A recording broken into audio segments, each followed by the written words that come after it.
So what's up guys, kumusta po kayong lahat? Ako si Michael, kain tulog pero may pangarap. So sa episode natin po ngayon ay maglilinis tayo ng electric fan yan. At saka yun yung nasa labas, yung maliit. At saka ito yung inayos natin ng nakaraan. Tapos may isa pa dun sa kwarto ng aking kapatid. So samahan nyo ako maglinis. Alright. So bago yan guys, kuha muna tayo ng mga tools para gamitin. Yan. Ito yung tools na para sa mga tools na malalaki. So kuha lang tayo ng pliers para matanggal yung yung lock nito kasi kinalawang na. Dahil old electric fan na yan na kinonvert na lang natin sa 12 volts. Yung hindi nakapanood pa ng video na to, paano ko siya binagyan ng speed controller kasi 12 volts lang to, panoorin nyo doon sa isang video ko. Pero ngayon ay maglilinis muna tayo. So anong kailangan natin? Siyempre brush, dahil makulimlim, brush lang. Pero yung LEC ay hugasan natin.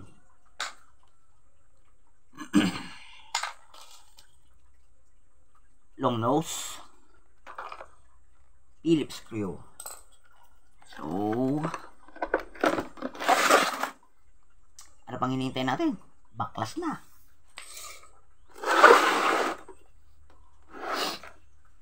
Pagpasensyahan nyo na guys, medyo sinisipon tayo dahil sa pabago-bagong klima na mainit, maulan, mainit, maulan. Kaya yan.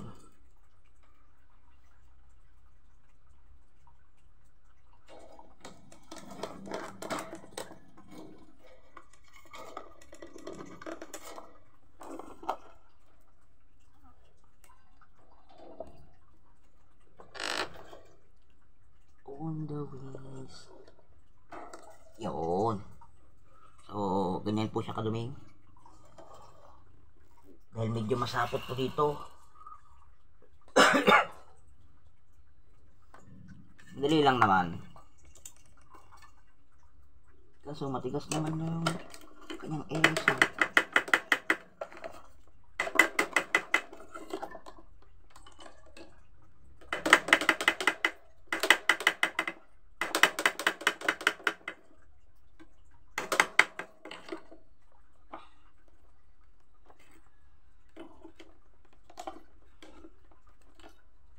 Tigas man.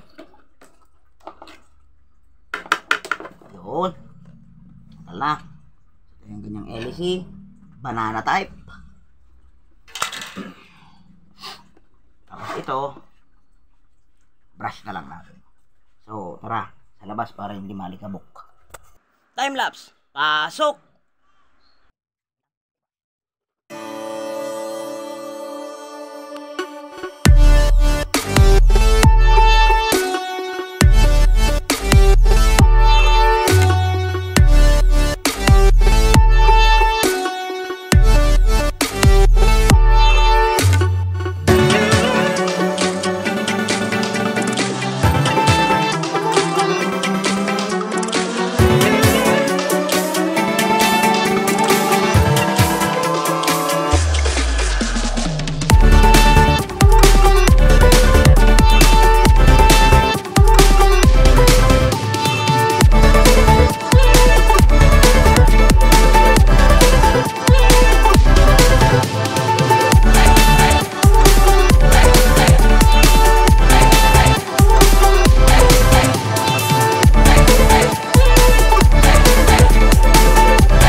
Time-lapse. Pasok!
Time-lapse. Pasok!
So ayun guys, pag naglilinis kayo ng electric pan, wag lang basta hugas o pagbabrush para matanggal lang yung alikabok.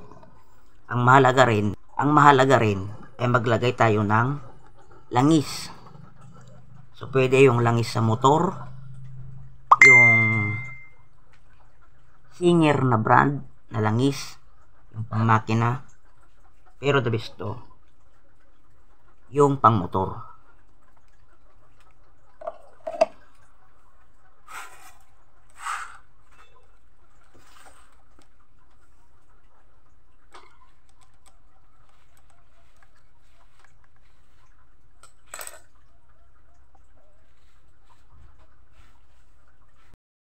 So ito guys yung lalagyan nyo.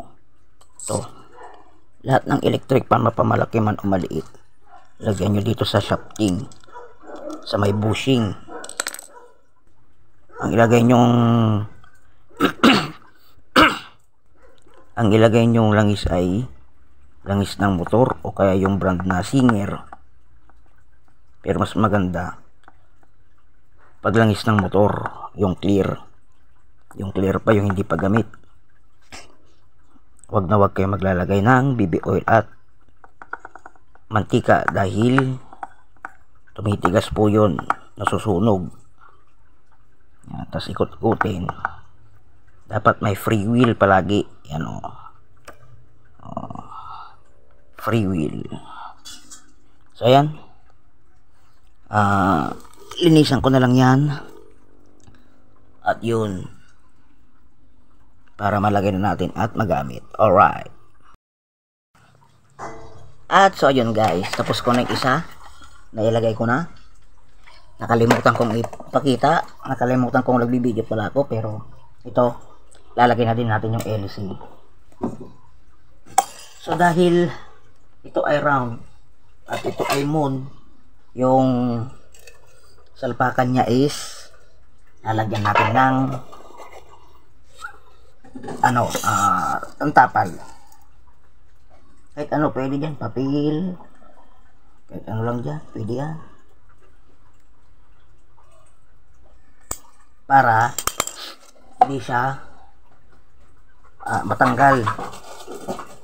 So lagyan natin ng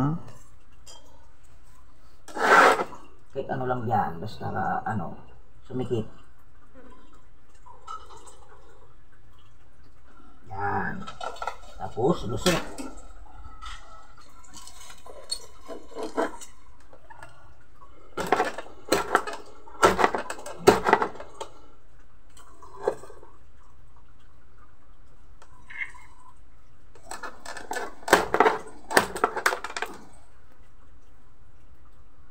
Kita.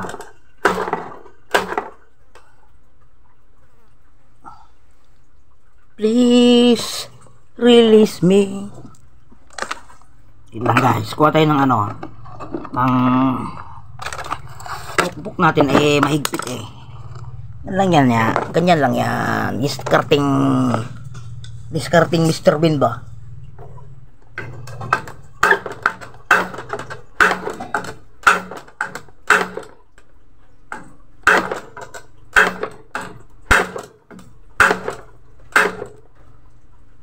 Diba?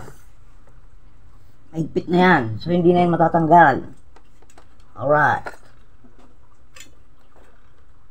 Then, takpan. So, na yung takip. Tatakpan ko lang. Then, paandarin na natin. Alright. So, ayun guys, yung 12 volts electric fan natin ay okay na. Yun yung charger niya. At ito na siya ngayon.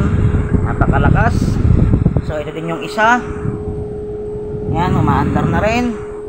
So, malinis na silang dalawa. So, mayroon pa akong isang ganitong electric fan na nasira din. Nasira yung kanyang pinakamotor. Pinakamotor at saka yung kanyang kapasitor. Shafting bushing. So, i-convert ko na rin ng ganyan 12 volts pag nakaipon-ipon tayo. So, hanggang dito na lang muna tong vlog na to. Maraming salamat sa muling panonood sa walang kakwenta-kwentang vlog, sa napaka-boring na vlog. So hanggang sa muli, God bless.